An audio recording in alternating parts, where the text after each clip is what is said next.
Welcome home Pedias, ketemu lagi dengan Kanidia. Kanidia balik lagi di section bebas belajar bareng Pedias.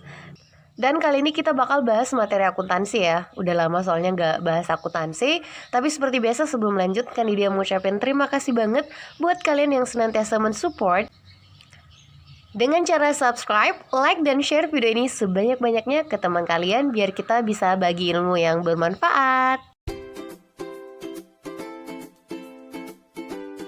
Iya Pedias, jadi kali ini kita bakal bahas tentang laporan keuangan. Nah mungkin kalian udah biasa dengar lah laporan keuangan itu di akuntansi fungsinya seperti apa. Tapi buat kalian yang masih perlu untuk diperjelas lagi, Kanidia mau bilang laporan keuangan itu adalah sesuatu yang sangat penting. Kenapa penting Kak? Karena laporan keuangan itu bisa dikatakan sebagai kesimpulan atau bisa digunakan sebagai alat untuk mengevaluasi atau mengukur performa perusahaan kita dalam periode yang udah kita tentuin. Biasanya sih 1 tahun. Hebatnya laporan keuangan itu, jadi dia udah punya data yang bisa dibilang akan sangat berguna bagi banyak pihak. Kita bisa tahu selama 1 tahun belakangan misalnya kita untung atau rugi nggak sih selama mengelola usaha ini. Lalu misal kalau ada yang nanya kita punya utang nggak sih, kalau ada utang itu berapa, terus harta kita sekarang ada berapa sih, dan komponennya apa aja, itu ada tercover semua di laporan keuangan. Jadi laporan keuangan itu sangat penting lah dalam akuntansi. Nah, akhir dari laporan keuangan itu, tujuan dari pembuatan laporan keuangan itu kalau di akuntansi yang paling utama adalah itu sebagai alat untuk mengambil keputusan. Jadi bagi pihak ya kan di akuntansi kita kenal banyak pihak lah ya, ada pihak internal, pihak eksternal. Jadi laporan keuangan yang ada itu akan memberikan manfaat bagi para penggunanya. Insya Allah nanti di kesempatan lain Kanidia bakal bahasin lebih banyak tentang teorinya. Tapi untuk kesempatan kali ini, di series kali ini, itu kita lebih banyak praktek dulu cara ngebuat laporan keuangan untuk perusahaan jasa. Nanti akan dilanjut juga untuk perusahaan dagang. Jadi stay tune dan share video ini kalau kalian merasa ini bisa bermanfaat buat teman-teman kalian. Ya, jadi di akuntansi sebenarnya ada beberapa jenis laporan keuangan ya. Mungkin kalian udah pernah dengar istilah laporan laba rugi, lalu ada perubahan modal, lalu ada neraca yang sekarang namanya udah ganti ya, laporan posisi keuangan. Ada juga catatan arus kas, laporan arus kas, lalu ada catatan atas laporan keuangan. Ya, itu ada beberapa tipe-tipe laporan keuangan. Ya, tapi untuk series kali ini tuh Kanidia bakal fokus aja menyorot 3 yang paling basic. Nah, dari 3 laporan keuangan yang akan kita buat ini itu udah harus berurut pengerjaannya. Jadi nggak boleh secara random atau sesuka-sukanya kalian aja. Ika aku lagi mood buat laporan perubahan modal dulu deh, ntar laba rugi nyusul aja, posisi keuangan yang kedua deh. Ya jadi nggak boleh ya. Jadi di akuntansi itu nggak boleh ya kita sesuka-sukanya aja membuat laporan keuangan, harus berurut ya. Karena kalau nggak berurut bakal ada data yang salah atau nggak bisa kita isi karena nggak berurutnya itu. Jadi bakal bikin bingung dan pusing sendiri, bakal bisa bikin pengen muntah kalau udah nggak seimbang ya. Jadi di akuntansi kan laporan itu di mana-mana harus selalu seimbang kayak gitu ya. Nah, untuk urutannya sendiri itu bakal dia buatin video terpisah dan itu juga bakal berurut. Jadi kalau di akuntansi laporan keuangan yang pertama kali kita harus buat adalah laba rugi. Lalu yang kedua adalah laporan perubahan modal, dan yang ketiga adalah laporan posisi keuangan atau neraca ya. Di istilah yang lama pakai istilah neraca. Nah, untuk kesempatan pertama kita bakal buat laporan laba rugi pastinya ya, karena itu adalah laporan pertama yang harus kita buat kalau pengen membuat laporan keuangan. Nah, sini kan dia udah buatin formatnya. Jadi ini udah dibuatin dengan rapi pakai penggaris biar enak. Nah, ini adalah format untuk laporan laba rugi yang akan kita buat. Nah, membuat laporan keuangan itu ngambil datanya dari mana sih Kak? Ya kalau kalian udah beres mengikuti siklus akuntansi kan ada banyak banget tuh ya. Ada buku besar, kertas kerja, neraca saldo, sampai neraca saldo disesuaikan. Ada juga jurnal penyesuaian. Nah, kita ngambil datanya dari mana Kak? Jadi kalau di akuntansi kita udah sepakat pembuatan laporan keuangan itu mengambil data cuma dari satu sumber. Dari mana? Ya cuma dari neraca saldo disesuaikan, alias neraca saldo setelah kita buat AJP yang diposting ke buku besar ya.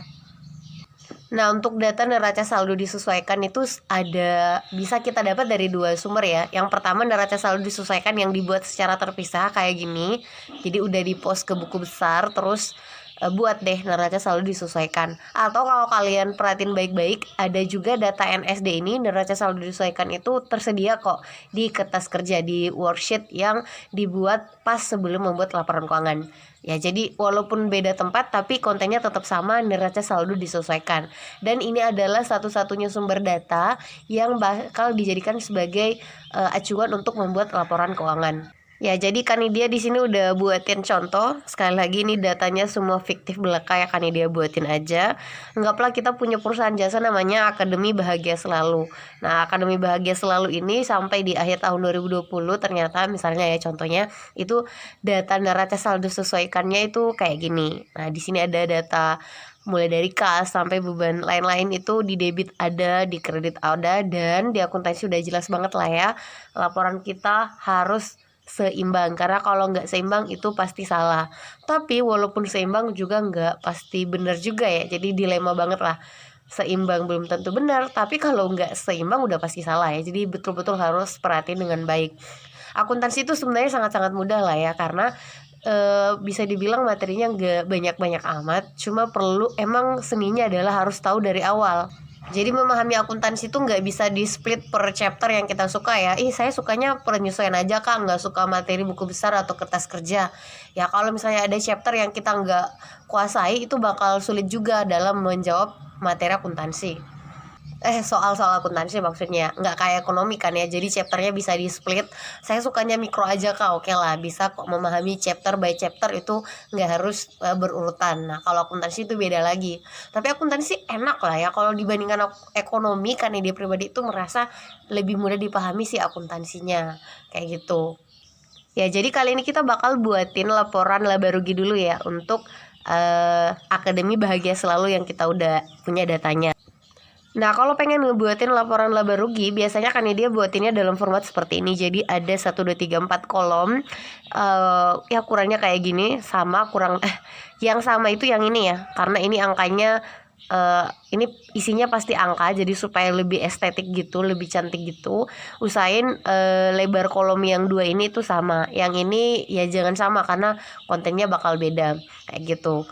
Nah, satu yang harus dia tekankan di awal supaya kita nggak salah kaprah. Memang di sini kelihatannya ada 2 sisi buat nyatet angka ya. Tapi ini sama sekali bukan debit dan kredit yang biasanya kita gunakan dalam akuntansi. Jadi tolong dicatat baik-baik, di semua laporan keuangan itu nggak mengenal istilah debit dan kredit. Yang nggak ada istilah debit kredit, tapi kita menggunakan rumus basic dalam menjawab soalnya. Jadi nggak ada istilah harus seimbang kalau di laporan laba rugi nih atau laporan keuangan yang lain. Nggak ada kewajiban, kecuali nanti di posisi keuangan, itu beda lagi. Nah, jadi kalau pengen membuat laporan laba rugi, hal basic yang harus kalian tahu adalah kalian harus tahu rumus kalau pengen nyari laba atau rugi di akuntansi. Oke, ini akuntansi bukan ekonomi ya. Ada term yang berbeda tapi sebenarnya pada dasarnya sama juga. Cuma mereka menggunakan istilah yang berbeda dan kita harus menyesuaikan. Lagi belajar akuntansi pakai istilah akuntansi, lagi belajar ekonomi mesti pakai istilah ekonomi juga ya. Nah, kan ini dia mau review lagi, apa sih rumus menghitung laba di akuntansi? Ya, jawabannya udah jelas banget ya. Kita tinggal mengurangi antara pendapatan dikurang beban. Itu ya istilah yang digunakan di akuntansi. Kadang juga ada yang menggunakan istilah biaya, tapi emang lebih common menggunakan istilah beban ya. Jadi pendapatan dikurang beban. Nah, terus kalau lebih lanjut pertanyaannya, cara menghitung rugi gimana dong kak? Rumusnya apa di akuntansi? Nah, ternyata fun fact-nya adalah rumus menghitung rugi di akuntansi itu sama persis dengan rumus menghitung laba. Jadi kalian bakal dapat nanti di buku-buku bisa jadi laba atau rugi sama dengan pendapatan kurang beban. Lah terus gimana dong kak? Bagaimana cara mengetahui kalau kita laba atau rugi? Itu simpel aja. Ini kan operasi pengurangan kan ya. Nah kalau operasi pengurangan nanti muaranya bakal ada 2 kondisi nih. Nilai pengurangannya positif atau hasil pengurangannya negatif. Nah positif dan negatif ini yang menjadi sign, menjadi penanda buat kita kalau lagi laba atau rugi. Kalau hasil pengurangannya positif berarti perusahaan kita lagi laba. Tapi kalau nanti kalian kurangi dan hasilnya negatif, itu berarti lagi rugi. Nah jadi udah kelihatan jelas ya, laba dan rugi itu kondisinya masing-masing apa. Dan tidak mungkin dalam satu kondisi perusahaan mengalami laba sekaligus rugi. Gitu ya. Nah, dalam penyajian laporan laba rugi di akuntansi itu ada dua pilihan, ada dua opsi ya. Kalian bisa pakai. Jadi kalau pengen membuat laporan laba rugi di akuntansi itu ada dua opsi yang bisa kita pilih. Yang pertama adalah single step. Jadi yang pertama itu single step. Lalu yang kedua adalah multiple step. Multiple step. Nah, kalau kalian perhatiin baik-baik, ini artinya tahapnya satu aja single. Kalau ini multiple, bertahap. Nah, bedanya apa, Kak? Beda rumus lagi atau gimana? Ya, intinya adalah karena kita lagi ngomongin laba rugi, pasti rumus dasarnya tetap sama, pendapatan kurang beban. Tapi bagi aliran single, ini anaknya nggak mau repot, jadi sekalian aja, satu kali aja. Semua pendapatan yang dimiliki perusahaan, entah itu jenisnya pendapatan apapun, digabung menjadi geng pendapatan. Sementara untuk beban, semua jenis beban yang kita miliki, entah itu untuk jenis beban apapun, itu digabung menjadi geng beban. Jadi satu geng pendapatan, pendapatan beban, nggak fokus, langsung dikurangin aja, itu menggunakan metode single step. Karena dia pribadi tuh lebih suka pakai single step karena ya simple lah ya, jadi ini lebih mudah dan nggak bikin pusing lah. Nah, untuk opsi kedua kita bisa pakai multiple step. Jadi ini ada tahapnya bertahap, istilahnya apa ya? Ya pokoknya ada bertahap gitu. Jadi kalau di multiple step kita kita harus memisah, mensplit pendapatan dan beban kita itu berdasarkan kategori. Yang pertama yang pendapatan usaha dan pendapatan di luar usaha. Berlaku juga untuk beban. Jadi bakal ada istilah, nanti kalian bisa ketemu istilah pendapatan usaha dan pendapatan di luar usaha. Nah, yang mana tuh Kak yang disebut dengan yang usaha dan di luar usaha? Jadi kan dia kasih contoh, kita punya salon. Nah, salon itu kan kegiatan usaha utamanya itu ya urusan perawatan untuk perempuan kan ya. Nah, tapi kalau misalnya kayak gini kasusnya, kita punya salon dan ternyata omsetnya sampai di angka misalnya ratusan juta sebulan. Nah, karena duitnya banyak banget, si akuntan takut, dia akhirnya memutuskan duitnya ditabung ke bank. Ternyata di akhir tahun pas dicetak buku banknya atau lihat rekening koran, ada pendapatan bunga kan. Nah, itu bagi akuntan tetap akan dihitung sebagai pendapatan, tapi pendapatan bunga ini itu tidak termasuk dalam kegiatan usaha kita kan, karena kita lagi nge-run usaha salon, bukan usaha pinjam-pinjam gitu. Makanya pendapatan bunga itu adalah pendapatan di luar usaha. Tapi kan ide pribadi tidak mensuggest kita untuk mendapatkan bunga ya, karena bunga itu nggak bagus lah kayak gitu ya.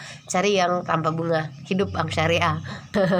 Ya, nah kalau misalnya jadi di multiple step itu kayak gitu ya. Jadi ada pendapatan usaha, beban pendapatan di luar usaha, beban di luar usaha. Jadi tinggal diliatin aja usaha core kita, usaha inti kita itu apa. Nah, kalau kita punya pendapatan di luar dari usaha inti, ya itu udah masuk dalam kategori pendapatan di luar usaha.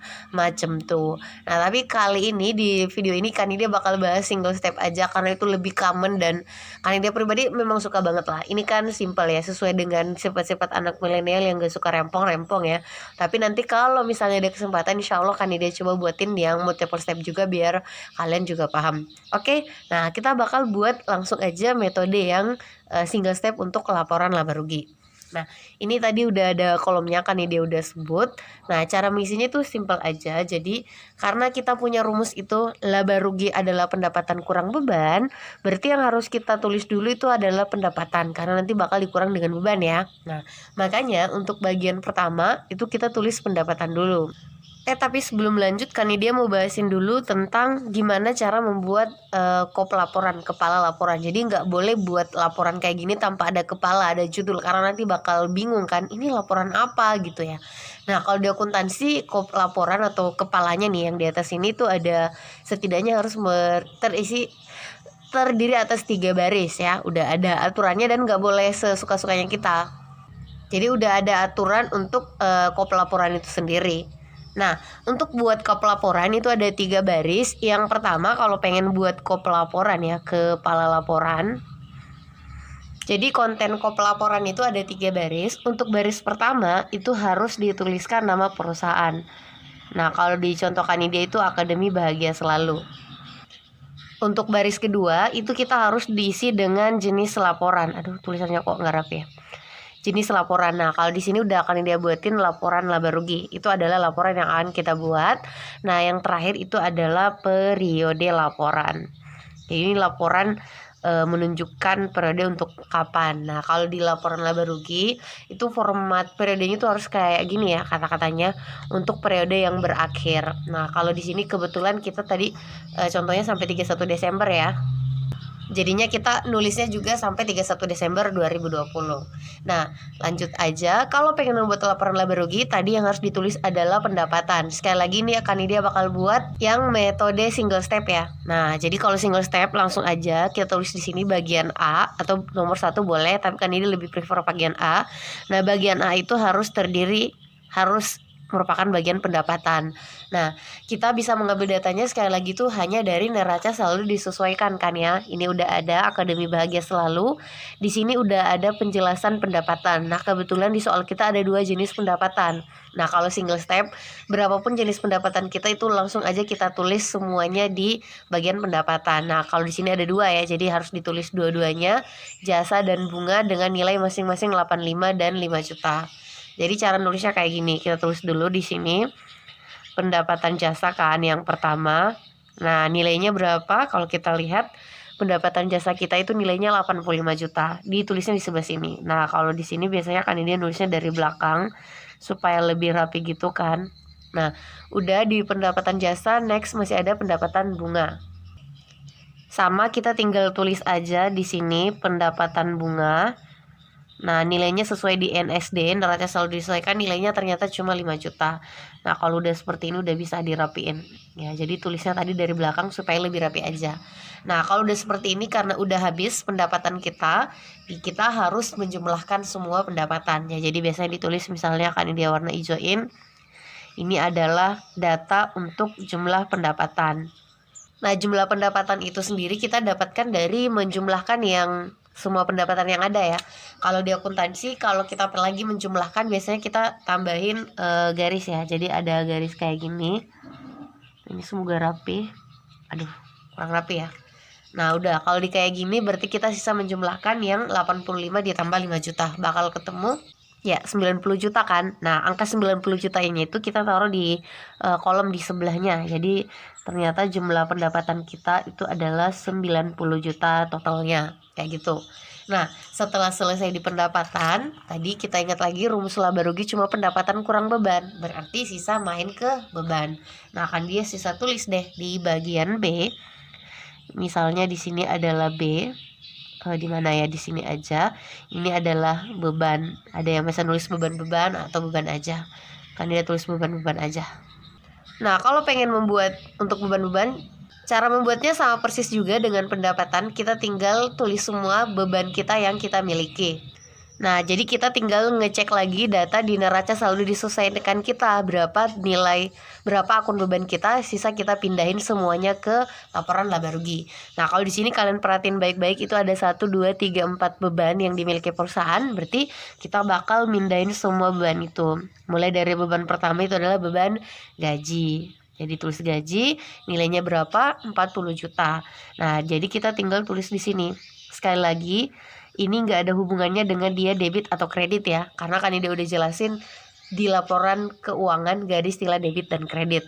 Selanjutnya setelah beban gaji kita punya beban LLT ya, listrik, air, dan telepon. Kalau bahasa Inggrisnya utility ya, utility expense. Jadi bukan utility dalam ekonomi ya, beda lagi istilahnya nih. Biasanya di perusahaan langsung digabungin aja LAT, ada juga yang split ya. Kalau di soal kita digabungin. Nah, LAT kita ternyata nilainya adalah 3 juta rupiah. Masih ada beban lagi nih, ada beban sewa, nilainya berapa? Ya 10 juta ya. Beban sewa 10 juta. Jadi sama harus ditulis kayak gini. Terakhir ada beban lain-lain. Jadi beban lain-lain ya, yang terakhir itu nilainya berapa? Ya, nilainya adalah 2 juta ya, 2 juta rupiah. Nah, karena udah beres, udah selesai semua nih beban kita harus menjumlahkan. Jadi sama dengan yang tadi si pendapatan, kita harus jumlahin jumlah beban kita. Nah, kalau pengen menjumlahin sama lagi tadi nih ya, kita buat satu garis. Artinya kita menjumlahkan semua yang ada dari atasnya itu dari 40 tambah 3 tambah 10 tambah 2. Nanti kalau kalian jumlahin nilainya bakal dapat ya 55 juta ya. Jadi kita tulis di sini 55 juta. Nah, kayak gitu. Dari sini kita udah tahu, oh pendapatan kita 90, beban kita 55. Dan di laporan laba rugi itu misi utamanya cuma satu, menunjukkan kita di periode yang kita lagi bahas ini, yang kita lagi laporkan ini, laba atau rugi nggak sih? Maka harus dilakukan ya pengurangan pendapatan kurang beban. Ingat basicnya dari rumus yang tadi kita udah sebut, pendapatan kurang beban. Apakah laba atau rugi ya? Itu tergantung dari hasilnya ya, positif atau negatif. Nah, kalau dari sini kan udah kelihatan sih 90 kurang 55 nanti angkanya pasti akan ya masih positif kan ya. Berarti nanti akan ada laba. Nah, labanya berapa? Nah, kita tulis nih di bagian C misalnya. C itu adalah laba ya. Waduh pasti laba karena 90 minus 55 nilainya masih positif. Jadi ini adalah laba usaha. Nah, cara menjawabnya adalah kita mengurangi ya kan pendapatan kurang beban. Nah, yang dikurangi itu kalau di laporan keuangan salah satu cirinya adalah dikasih tanda dalam kurung kayak gini. Jadi kalau kalian dapat ada tanda dalam kurung kayak gini itu artinya minus atau dikurangi kayak gitu ya. Nah, 90 dikurangi 55. Nanti angkanya dapat berapa deh? Ayo, kalau kalian hitung bakal dapat angkanya 35 kan. Nah, jadi digarisin lagi kayak gini. Nanti bakal dapat angkanya sebesar iya ya 35 juta ya. Jadi dapatnya 35 juta. Ini angkanya masih positif, maka ditulisnya di sini laba. Kalau misalnya nanti angkanya negatif gimana, Kak? Jangan ditulis minus di sini. Nanti kalian ganti di sini jadi rugi, lalu di sini nanti ditaruh dalam kurung ya. Jadi nggak boleh dalam pembuatan laporan keuangan itu ada tanda minus. Kalau dia minus itu ditaruh dalam kurung aja. Kayak gitu ya. Tapi di soal Kanidia ini kita mengalami laba. Labanya sebesar 35 juta. Kayak gitu ya. Ya kan ide rasa sepertinya udah cukup untuk pembahasan tentang laporan laba rugi. Masih ada 2 laporan tersisa yang akan kita bahas. Dan itu kan ide bakal buatin video terpisah biar kalian gak pusing kalau videonya durasinya kepanjangan. Ini aja kayaknya udah lumayan over ya. Nah, kalau misalnya masih ada yang belum dipahami atau ada penjelasan Kanidia yang kurang sreg, langsung aja di komen. Insya Allah Kanidia bakal bantu jelasin dengan bahasa yang lebih enak lagi. Sehat selalu PDS dan jangan lupa bersyukur. Alhamdulillah. Assalamualaikum.